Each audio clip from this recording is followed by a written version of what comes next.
Continue with our breaking news this morning, the passing of Pope Francis. And we're joined by Reverend Mzwandile Molo, who is the Secretary General of the South African Council of Churches.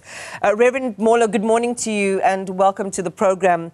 As you hear, this announcement and the Catholic world goes into mourning, one of the things that really stand out about Pope Francis's contribution to the development of Catholicism in the world was reaching out in an interfaith way to other communities not necessarily represented by the Catholic Church. And I'd love your reflection on that show of brotherhood during the course of his papacy. Good morning, Imani, and good morning to your viewers. The South African Council of Churches, having received this news like anybody else, expresses its own condolences to the Catholic family, from the Catholic to the family all over the world, but also to the Catholics in Argentina themselves and Catholics in South Africa. In the last little while, we spent our time praying for the Pope's recovery, having received the news of him being out of hospital. And you're correct. Yesterday, as he did the blessing, we were all encouraged to receive such a blessing as part of this faith community. Imani, the Pope represents a faith that transcends all traditional areas of divide.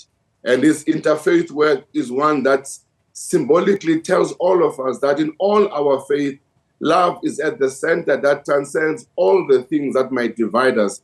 And the pursuit for justice and care for those who are weak and vulnerable is at the center of our faith pursuit and the life we want to lead as people of faith in our country. So when he became such a leading voice for the interfaith conversations in the world that sought to deal with the intractable challenges of human beings and creation, he was a very, very significant voice that inspired all of us to do the best we are able to do. And as the SACC, we bow our heads to his inspired leadership and how he led all of us, not only Catholics, but all people of faith, in the pursuit of what sometimes you call the tenderness of the heart of God, and his simplicity and humility, inspiring us to know that we do not need pomp, power, and ceremony to reflect the best of what the world can be. We all need to open our hearts to love and to the tenderness of the cries of those around us. Then God becomes alive. Thank you for that, Reverend Molo. As you've said there, the Council of Churches prayed for his well-being, appreciated the interfaith moves that he had made to bring people across different faiths around the world together in that bond of unity. One of the other things that stands out about his life and his conduct was his resistance to opulence and living in extravagance. He spurned, some of the excesses or the grandiose nature of some of the practices in the church, and we played some of that with the package that our reporter has done for us.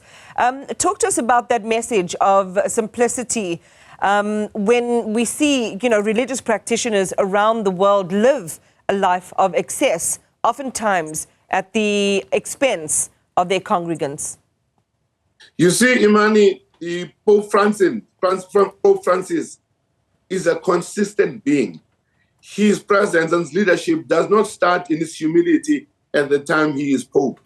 The life story, he said, in Buenos Aires, how he was the Archbishop of Buenos Aires, when even in Buenos Aires, he left places of power and superiority and opulence and live in flats, in simple spaces where he can reflect the love of this Jesus who walked in the streets of Galilee without seeking to find any popularity and sense of opulence, but live simple lives where his love is shared by him being present in the concerns of the people. So by the time he became Pope, he only transferred that which he already experienced with the people of Buenos Aires. And he knew the most powerful gift you can give to people is not your office, but it is your heart.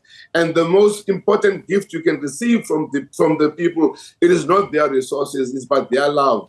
And if those things are brought together, they become a wonderful symbol that tells to the world that love at its best is not experienced by material things. It is experienced by the deep bond shared by human beings and creation itself that binds us together and seek to express who we are, not by what we give or what we get, by who we are as persons. Yeah. And that is a wonderful critique to those of us who believe that our faith is a place of exploitation, for gratification, and for money generation in a world where the poor are living in marginal spaces, where hunger is almost at the center of their death, and where poverty dehumanizes them consistently.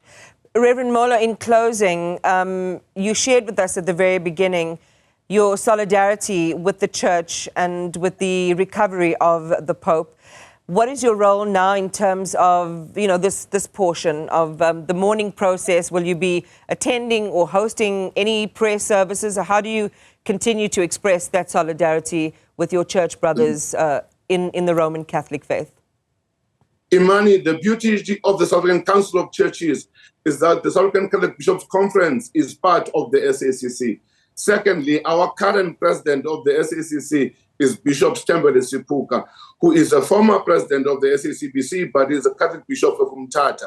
Under his leadership, we are considering all that we can do together, not only to show to show our condolences to the Catholic family, but also to remember, Imani, he dies at Easter Monday when we've celebrated the power of life over death.